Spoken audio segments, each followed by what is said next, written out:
Olá pessoal, meu nome é Luana Lambert, sou discente do mestrado do Programa de Pós-Graduação em Aquicultura da Universidade Federal do Rio Grande e hoje para a cadeira de Seminários em Aquicultura 1 eu vou apresentar para vocês o seminário intitulado de Peixes Ornamentais Utilizados na Zooterapia. Eu quis trazer esse tema para o trabalho de hoje porque eu acredito que é um tema muito interessante que é pouco explorado na nossa área, mas que também possui grandes possibilidades de expansão. Bom, o que é a zooterapia? A zooterapia é a ciência que estuda as possibilidades terapêuticas da interação entre pessoas debilitadas e animais.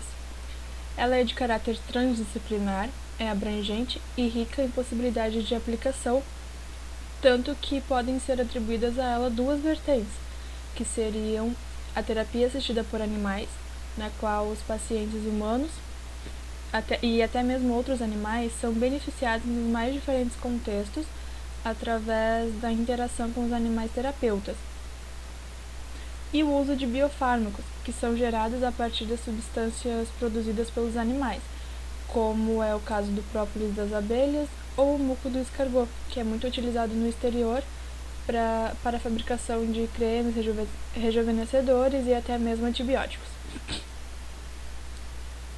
Essa segunda vertente é a que está mais inserida culturalmente na nossa sociedade devido ao uso tradicional de produtos naturais na saúde humana, como é o caso dos exemplos citados. Entretanto, tratando-se da terapia assistida por animais, as pessoas costumam apresentar bastante relutância, seja devido ao descrédito que impõe a atividade por não conhecerem a parte científica que embasa essa sua aplicação, ou ainda por confundirem-na com outras atividades não científicas que também fazem uso de animais e a preocupação constante com o bem-estar dos mesmos. Um exemplo claro disso é o desconhecimento das pessoas sobre o fato dos animais serem rigorosamente selecionados de acordo com características específicas necessárias para que sejam considerados como potenciais coterapeutas e coeducadores. A citação mais antiga sobre as terapias realizadas por animais data de aproximadamente 400 anos antes de Cristo, onde Hipócrates, que é o grego considerado o pai da medicina, acreditava que cavalgar trazia inúmeros benefícios e podia ser utilizado como tratamento para alguns problemas de saúde, como por exemplo a insônia, além de algumas outras doenças neurológicas. Bom, atualmente já está cientificamente comprovado o uso do cavalo em todos os esportes equestres como um agente terapêutico coadjuvante em neurologia e psiquiatria. Mas o lugar onde a zooterapia passou a ser praticada e difundida de fato foi na Inglaterra, no final do século XVII, no ano de 1792, precisamente no hospital psiquiátrico denominado de Retiro de York. Este hospital foi fundado por William Tuck e tinha novos ideais de tratamento e também era considerado mais monístico para os que sofriam de transtornos mentais como a esquizofrenia. O tratamento era dito como moral e diferente dos outros animais, pois ali nas imediações do Retiro de York existiam vários animais de pequeno porte que para Tuck significavam, além de afeto, o surgimento de sentimentos sociais e benevolentes nos pacientes, e ele também acreditava que os animais incentivariam os pacientes a realizarem as suas tarefas do dia a dia. No ano de 1830, na Inglaterra, o Hospital Bethlehem já utilizava animais no tratamento de seus pacientes, e algumas instituições de caridade da época acreditavam que a presença dos animais naquela instituição proporcionava um ambiente mais leve e agradável para os pacientes com alterações mentais.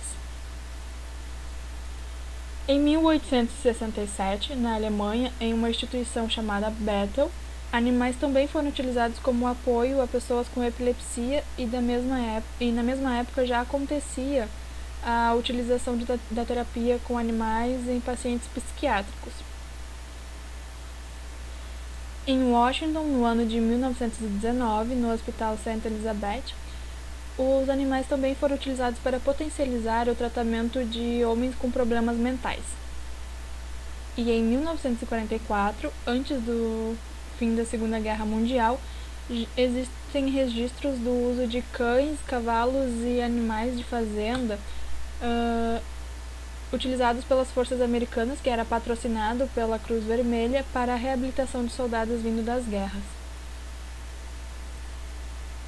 No Brasil, a zooterapia começou a partir da década de 1950, pelos trabalhos da doutora Anísia da Silveira, médica psiquiatra que, insatisfeita com os métodos convencionais para o tratamento da esquizofrenia, que na época era realizada através do eletrochoque, desenvolveu a terapia assistida por animais com o uso de cães em caráter experimental, porém a mesma ela não foi reconhecida cientificamente devido ao fato de nunca ter feito publicações com suas descobertas.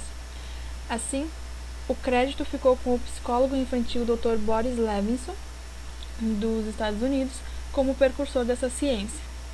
No ano de 1960, a fim de conhecer e compreender a função do animal para a criança, ele adotou a prática da utilização de animais em seu consultório para auxiliar nos atendimentos infantis, acreditando assim que a criança estaria mais preparada para lidar com crises familiares, já que o animal serve de apoio incondicional juntamente com uma oportunidade de desenvolver aspectos de independência e elaboração da sua própria identidade.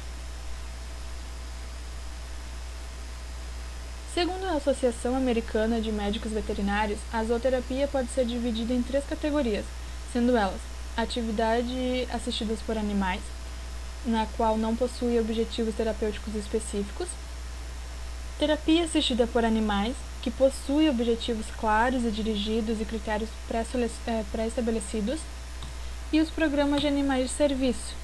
E hoje eu vou falar um pouco sobre essas 2 primeiras modalidades da zooterapia. Bom, a atividade assistida por animais, ela consiste em atividades informais que utilizam animais de companhia não pertencentes ao paciente e que não precisa necessariamente ser acompanhada por um profissional de saúde.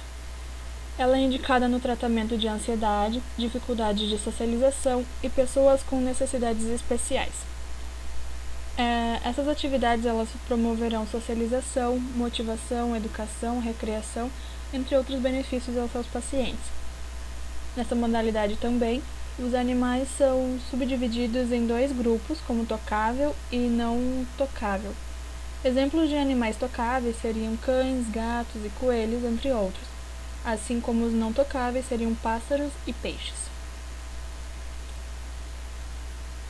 Já a terapia assistida por animais, ela é uma terapia mais complexa, que deve ter sempre o acompanhamento de um médico, fisioterapeuta, psicólogo ou outro profissional da saúde.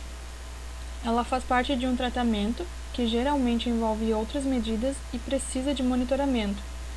Nessa modalidade, o animal é parte integrante e fundamental do tratamento e, para tanto, necessita atender a critérios específicos. As terapias com equinos são as formas mais conhecidas de TAA no momento. São inúmeros os benefícios físicos, mentais, sociais e emocionais que os animais podem proporcionar, tanto em terapias como simplesmente no convívio diário.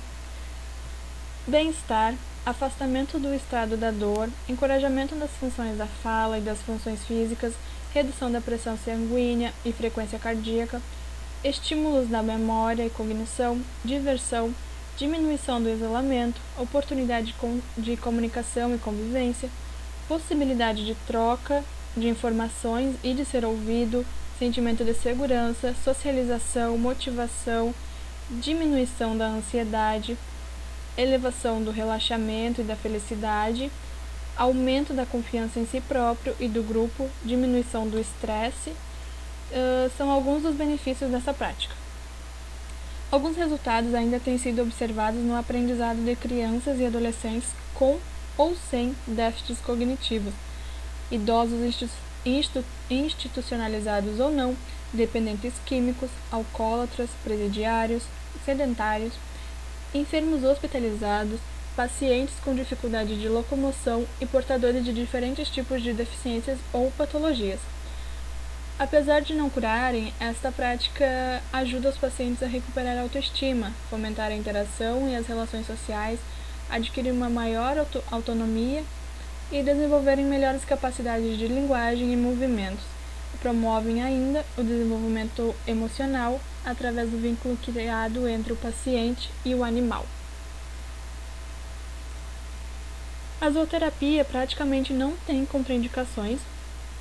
Além de poder ser aplicada em várias faixas etárias, ela também pode ser praticada em diferentes locais, como por exemplo ambulatórios, hospitais, casas de repouso, escolas, clínicas de fisioterapia e de reabilitação.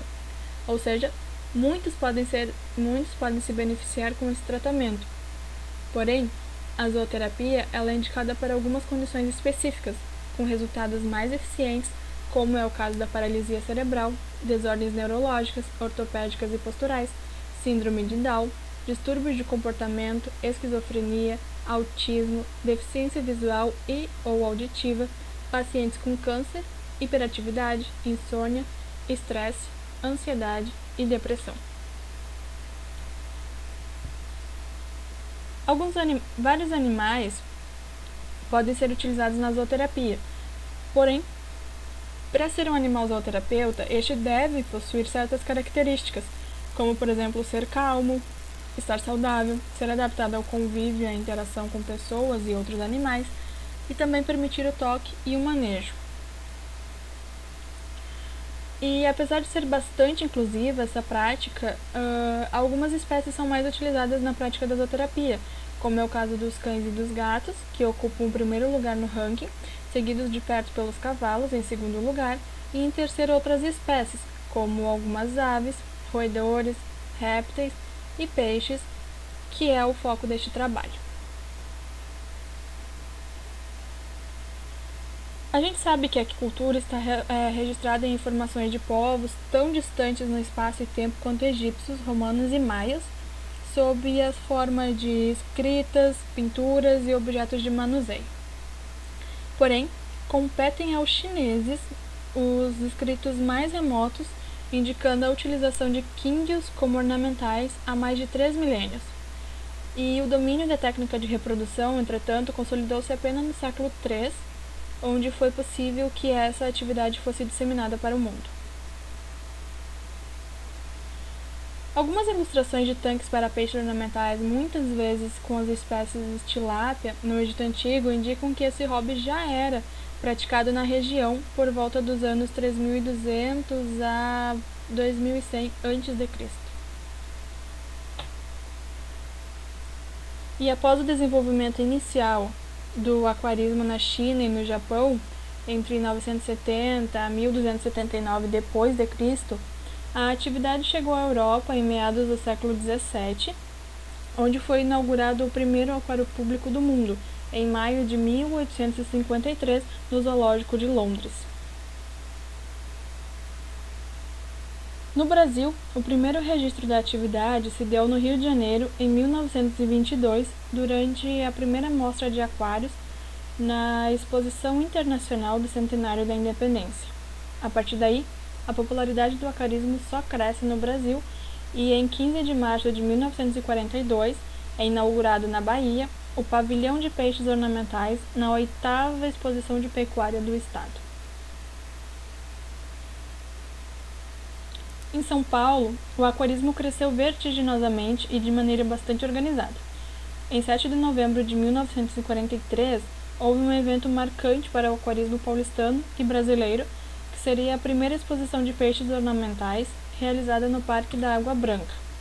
O sucesso foi tão grande e estrondoso que até o então presidente Jânio Quadros, esteve presente na sua inauguração. E em 6 de junho de 1953, é fundado também em São Paulo o Núcleo de Aquarianos da Sociedade Geográfica Brasileira, que viria a ser a primeira associação de aquarismo do país.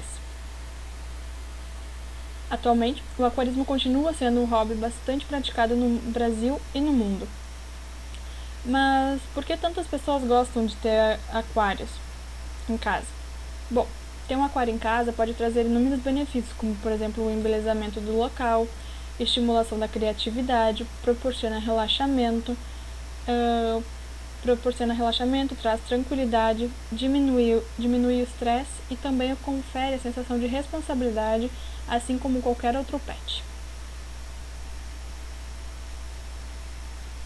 Foi por conta destes inúmeros benefícios atribuídos à contemplação e cuidados com os peixes ornamentais que muitos pesquisadores começaram a estudar o emprego destes animais na zooterapia, como é o caso de Ketcher e colaboradores, que em 1984 publicaram um trabalho onde analisavam o efeito da contemplação de peixes ornamentais sobre os níveis de ansiedade e desconforto durante uma cirurgia odontológica eletiva.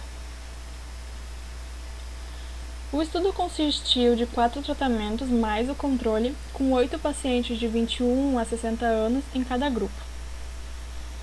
Os tratamentos foram a contemplação do aquário com os peixes, a contemplação de um pôster, que consistia na fotografia colorida de uma cachoeira na montanha, a contemplação de pôster mais hipnose e a contemplação do aquário mais hipnose, além do grupo controle, onde os pacientes apenas recebiam a orientação de relaxar enquanto esperavam sentados em uma cadeira. Como resultado, os autores identificaram que a pressão arterial dos pacientes diminuiu significativamente em todos os tratamentos, incluindo o grupo controle. Já para a variável dependente principal, que é o índice de conforto do paciente, o grupo controle não diferiu significativamente do grupo de contemplação do pôster, e ambos os grupos de pré-tratamento diferiram significativamente da contemplação do aquário e dos 2 grupos de hipnose. Porém, a hipnose não teve influência nos níveis de relaxamento obtidos pela contemplação do aquário.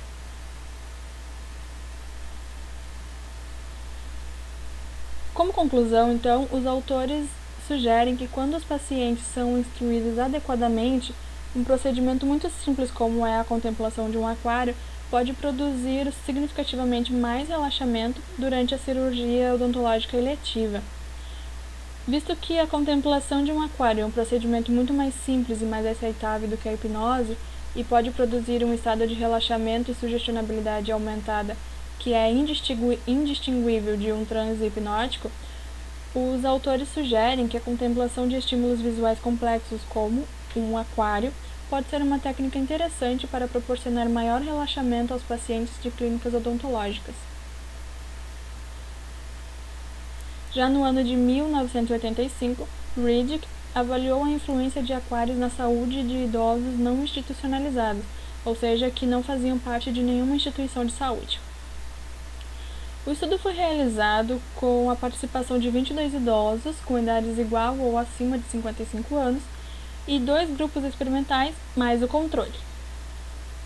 Os participantes eles foram distribuídos nos grupos que consistiam no grupo 1, onde aquários seriam instalados nos apartamentos dos participantes. O grupo 2 só receberia as visitas quinzenais e o grupo controle apenas responderia os questionários pré e pós-experimento. Para esse estudo foram avaliados a pressão arterial, a felicidade, a ansiedade, a solidão e a satisfação com o lazer de todos os participantes de cada grupo. Os 3 grupos não diferiram significativamente entre si em termos de pressão arterial sistólica, felicidade, ansiedade e solidão. Porém, o grupo do aquário apresentou uma diminuição na pressão arterial diastólica. Além disso, o mesmo grupo experimentou uma mudança positiva significativa em relação à sua satisfação com o lazer, mais precisamente com o seu relaxamento, em comparação com os outros 2 grupos. Com isso, os autores concluem que o contato com o aquário pode melhorar a satisfação geral com o lazer e tem efeitos relaxantes em idosos não institucionalizados. Já em 1990, Shriver e Riddick avaliaram o efeito da observação de aquários em idosos em uma casa de repouso. O estudo consistiu em 2 grupos de tratamento, mais o grupo controle, com 9 pacientes acima de 62 anos por grupo. O grupo 1 observava o aquário, enquanto o grupo 2 olharia um vídeo de peixe e o grupo 3 apenas assistiria uma fita de vídeo placebo. Não houve diferença significativa entre os tratamentos e o controle, o que sugere que todos os 3 grupos perceberam seus tratamentos como relaxante. Porém, tanto o grupo do aquário quanto o grupo do vídeo de peixes apresentaram uma diminuição na tensão muscular em comparação com o grupo controle, que apresentou um aumento na tensão muscular. Já as avaliações qualitativas extraídas dos participantes do estudo sobre a observação de peixes revelaram um sentimento geral de que observar peixes era uma atividade benéfica e agradável. Os autores então concluem que a presença de um aquário em um ambiente de prática de um profissional de saúde, por exemplo, pode servir como um catalisador para estabelecer um diálogo e uma aliança com os pacientes idosos, já que durante o estudo ficou claro que os peixes agiram como um lubrificante social, onde até mesmo os indivíduos mais reticentes em interagir com os pesquisadores acabaram tornando-se mais animados, pessoais e comunicativos na presença do aquário. Já no ano de 2002, Edwards e Beck foram pioneiros ao avaliar o efeito da observação de peixes ornamentais na nutrição em pacientes com a doença de Alzheimer, pois tais estudos com essa doença até então só haviam sido feitos com cães. Os participantes eram residentes de uma das 3 unidades específicas para demência localizadas em instituições de cuidados prolongados em Indiana, e todos os moradores das unidades foram convidados a participar. Os dados demográficos dos participantes foram obtidos antes do início do estudo, e as variáveis dependentes foram peso corporal e ingestão nutricional. A variável independente foi a presença ou ausência de um aquário. O peso corporal de cada residente foi aferido no início de cada mês, durante 3 meses antes da introdução dos aquários e 4 meses após a introdução dos aquários. A ingestão nutricional basal foi obtida em todas as instalações por um período de 2 semanas antes da através da pesagem das refeições antes e após serem oferecidas para cada paciente. 2 das instalações foram utilizadas como tratamento e uma instalação foi utilizada como de controle. Nas instalações de tratamento, depois que os dados iniciais foram coletados, os aquários automatizados com peixes coloridos foram introduzidos na área de atividade ou sala de jantar. Já na instalação de controle, uma imagem panorâmica do oceano foi introduzida como uma modificação do ambiente. A averiguação do peso e injeção nutricional foi continuada por mais 10 semanas nas instalações de tratamento, e nas instalações de controle a imagem foi removida por um período de 2 semanas, no qual foram coletados novos dados basais de peso e injeção nutricional de cada paciente. Logo após este período, um aquário também foi introduzido nessa instituição e os dados de nutrição e peso foram novamente coletados diariamente por mais 2 semanas. Porém, a injeção nutricional foi continuada por mais 6 semanas adicionais. Esta primeira figura apresenta os resultados de 3 instituições referente à injeção nutricional dos pacientes. É possível perceber que todas as 3 instituições experimentaram um aumento significativo na ingestão nutricional quando os residentes foram expostos aos aquários. A segunda figura, ela mostra o resultado de peso, onde no geral a maioria dos participantes apresentou diminuição do peso nos 3 primeiros meses que antecederam a introdução dos aquários, porém, houve um aumento significativo de peso no mês em que o aquário foi introduzido, e essa tendência de aumento no peso continuou ao longo do estudo. Como conclusão, os autores defendem que após serem expostos aos aquários, os pacientes apresentaram maior ingestão nutricional, durante as refeições, o que ocasionou um ganho de peso corporal e na diminuição do uso de suplementos nutricionais, o que diminuiria então assim os custos com a saúde de cada paciente, além de melhorar a saúde destes. Além disso, os autores relataram também que a presença dos aquários facilitou a interação entre o paciente e os visitantes, pois estes foram um ponto focal para a comunicação.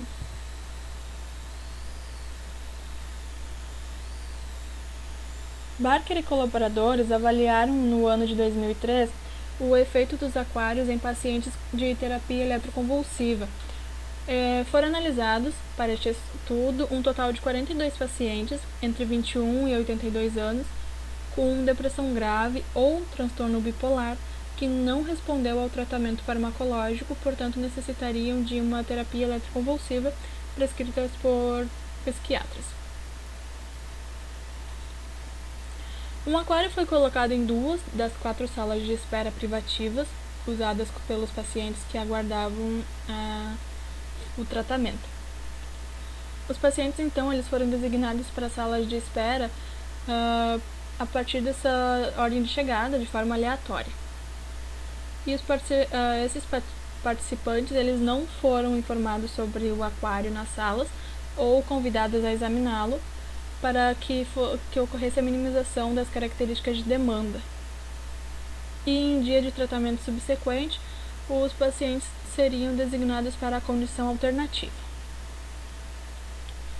A enfermeira do procedimento realizou a coleta dos sinais vitais, que foi caracterizado por frequência cardíaca e pressão arterial, assim que os pacientes foram conduzidos à sala de espera, e aproximadamente 20 minutos de espera depois e um pouco antes do tratamento com TEC, certificando-se de fazer a tomada dos sinais vitais com o paciente na mesma posição, seja deitado ou sentado, que ele se encontrava quando foram realizadas as leituras iniciais. Então, foi pedido aos pacientes que completassem as escalas visuais analógicas de sentimentos, medo, frustração, ansiedade e depressão, que também foram utilizados para este estudo e que foram apresentadas de ordem aleatória. Essas escalas, elas tinham cada uma 15 centímetros de comprimento e em cada extremidade tinham descritores escritos de nenhum ao mais grave possível. Os pacientes simplesmente tinham que colocar uma linha em cada escala para indicar a intensidade de cada sentimento.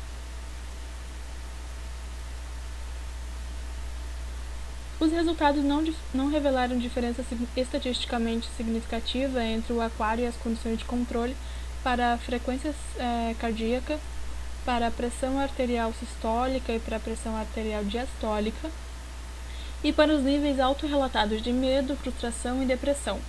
Porém, houve uma tendência de diferença significativa para menor ansiedade autorrelatada na condição de aquário. Os autores concluem, então, que a presença de aquários pode diminuir a ansiedade pré-tratamento da TEC nos pacientes, porém maiores estudos são necessários, pois eles acreditaram que o estudo deles realizou poucas avaliações, poucas medidas. Já no ano de 2014, Edwards e colaboradores estudaram a influência dos aquários no comportamento dos residentes e também na satisfação dos funcionários em unidades de demência. Este estudo foi conduzido em 3 unidades de cuidados especiais, localizadas na Carolina do Norte ou Flórida, e foram avaliados 71 pacientes que eram residentes das unidades entre 61 e 99 anos. Além disso, todos os funcionários que mantinham contato regular com os indivíduos da unidade de demência foram convidados a participar, totalizando 71 funcionários. Entre eles tinha pessoas do cargo de limpeza até pessoas com cargo de gerência nas unidades de tratamento. Os dados basais foram obtidos ao longo de 2 semanas, antes do início do experimento, e durante este período, a enfermeira responsável por cada instalação avaliou os sintomas comportamentais e psicológicos de seus residentes, e cada membro da equipe que trabalhava nessa unidade de tratamento foi solicitado para responder à pesquisa de satisfação no trabalho. Após essas 2 semanas iniciais, o aquário foi introduzido na sala de atividades, onde se pôde ser visto por todos os residentes durante as refeições. E os dados foram novamente coletados, tanto para os residentes quanto para os funcionários, após 10 semanas de contato com o aquário.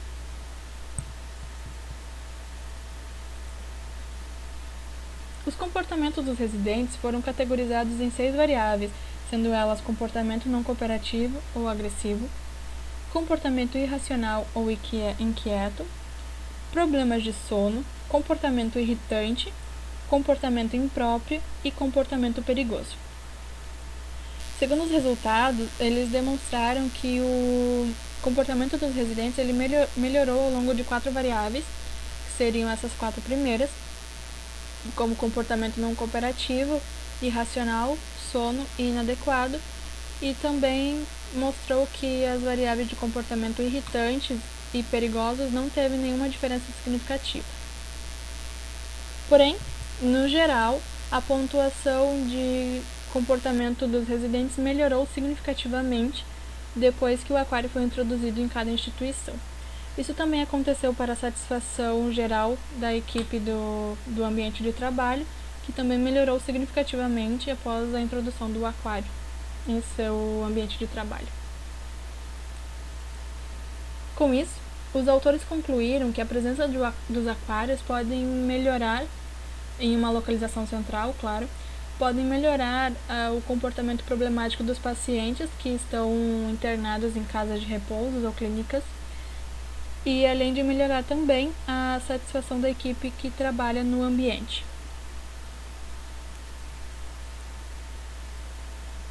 Já Buttle Memory Romp, em 2014, eles compararam o efeito do cão, do peixe e uma planta sobre a redução da ansiedade em estudantes universitários. Bom, o experimento contou com 71 participantes, distribuídos nos 3 grupos experimentais, que já foi dito anteriormente que seriam o grupo que utilizaria cães, o grupo dos peixes e o grupo da planta, além do controle, claro. Para este estudo foram avaliados os níveis de ansiedade geral e a ansiedade de falar em público de cada participante, e também foram medidos a pressão arterial e a frequência cardíaca de todos os participantes.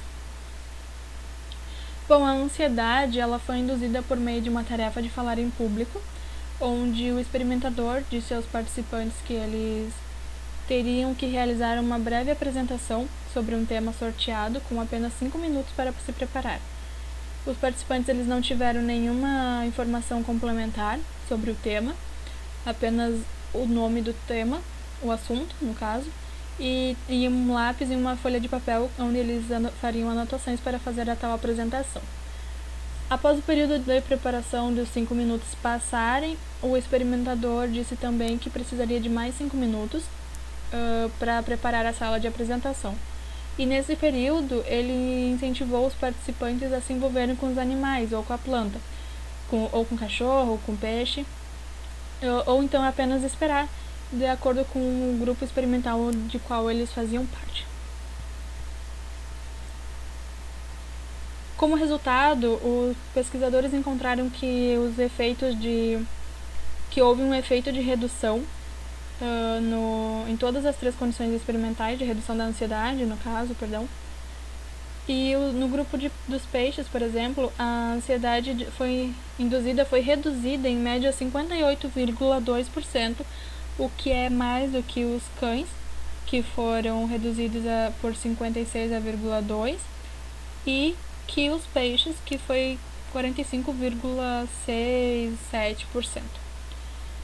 Já no grupo controle, foi quase imperceptível a redução, não foi quase nenhuma foi encontrada, né, no caso, quase nenhuma redução da ansiedade foi encontrada. Assim sendo, os participantes, os autores, no caso, defendem que se os participantes tivessem a chance de lidar com um cachorro, um peixe ou até mesmo uma planta, seria possível diminuir significativamente sua ansiedade subjetiva antes do discurso público. Já em 2015, Sanches e colaboradores eles investigaram o efeito antinociceptivo de peixes. Antinociceptivo, na verdade, que significa a capacidade de percepção da dor. Eles investigaram esse efeito dos peixes se cirurgiam patela antes de algum procedimento qualquer que envolvesse dor ou desconforto.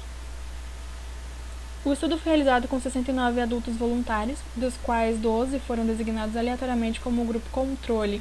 Porém, o objetivo do estudo era utilizar crianças, mas como ainda não tinha sido aprovada pela instituição de controle, eles utilizaram os adultos mesmo. Um aquário foi instalado na sala de espera principal do Departamento de Ortopedia Pediátrica do Hospital Armand, em Paris, na França. E a percepção da dor dos participantes ela foi avaliada por meio de um aparelho de estimulação elétrica denominado de Pine Matcher. Esse dispositivo ele fornece uma estimulação de corrente elétrica constante, apesar da resistência variável da pele. Bom, essa estimulação ela foi iniciada pelos próprios participantes, que foram orientados a apertar um botão do aparelho na primeira sensação perceptível de dor, que seria o limiar de sensação. E depois o aparelho foi reiniciado e os voluntários foram orientados a apertar o botão quando o sinal se tornasse doloroso, que seria o limiar da dor.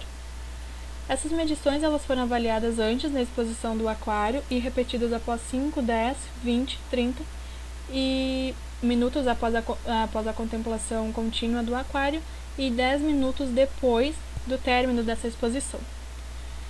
E o grupo controle ela também foi avaliado nesses mesmos períodos de tempo, enquanto eles observavam uma parede branca sem quaisquer outras distrações. Bom, não foram observadas diferenças significativas entre os limiares de sensação em diferentes momentos do procedimento. Porém, os limiares de dor eles aumentaram significativamente após 5 minutos, 10, 20 e 30 minutos de contemplação contínua do aquário, em comparação com os valores iniciais antes da exposição. E eles também permaneceram significativamente mais elevados 10 minutos após cessar essa contemplação do aquário, no caso, em comparação com a medição inicial.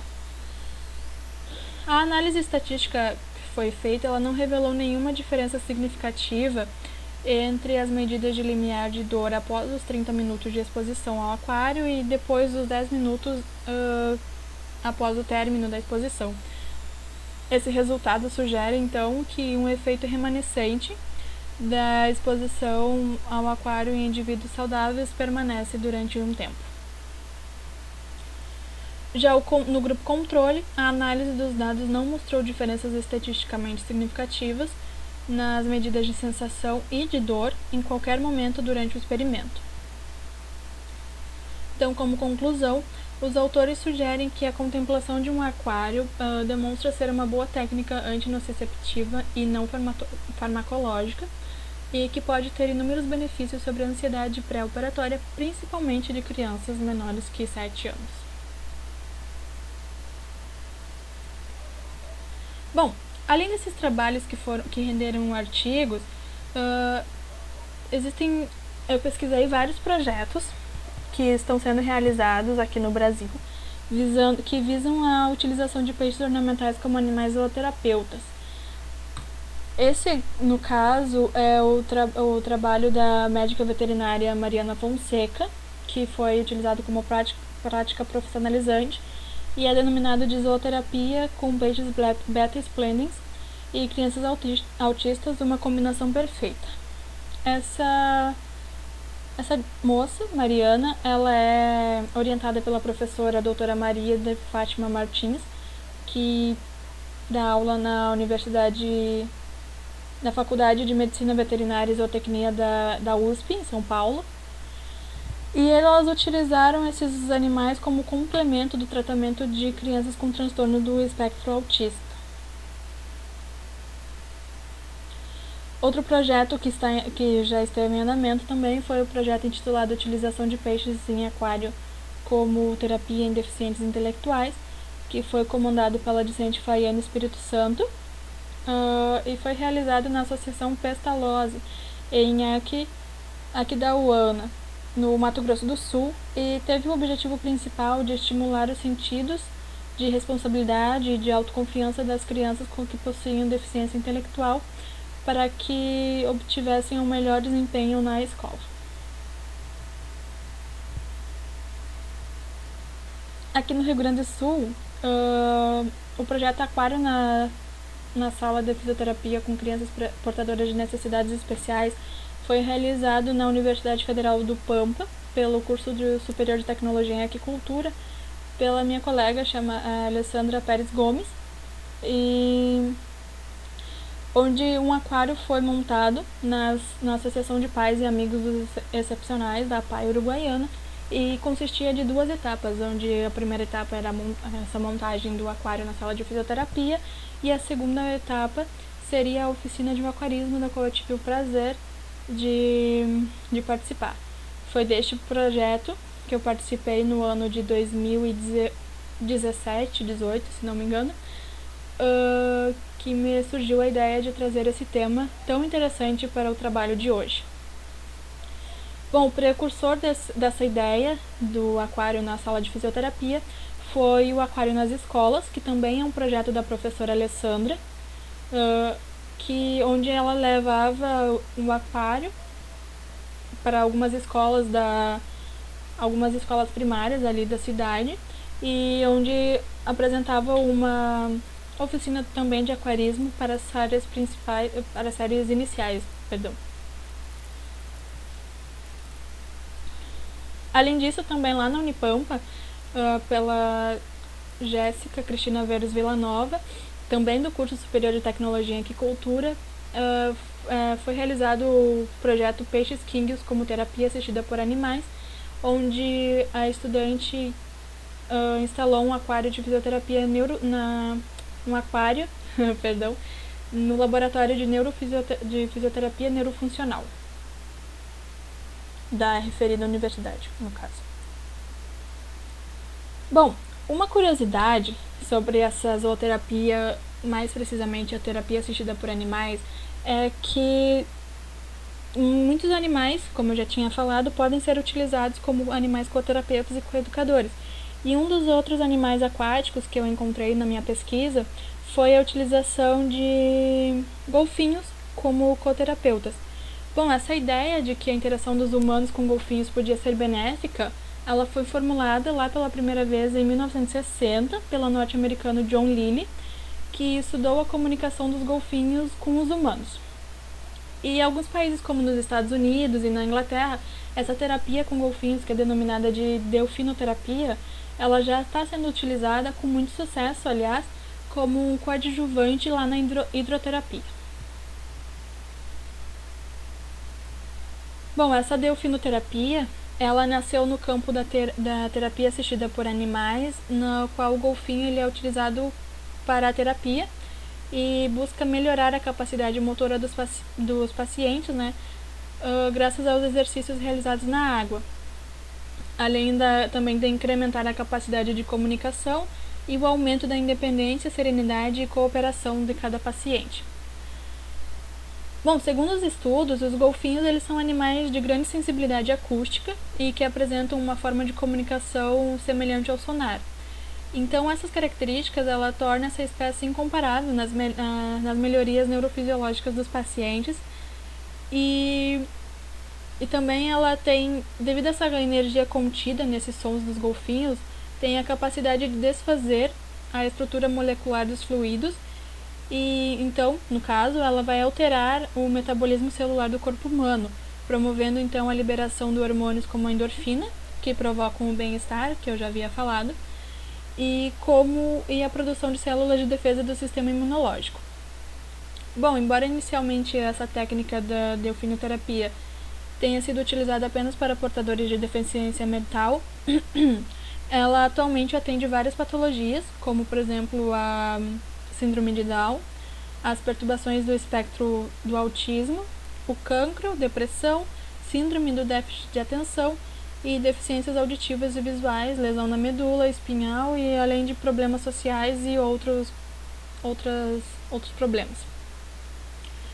A delfinoterapia ela é realizada nos delfinários, né?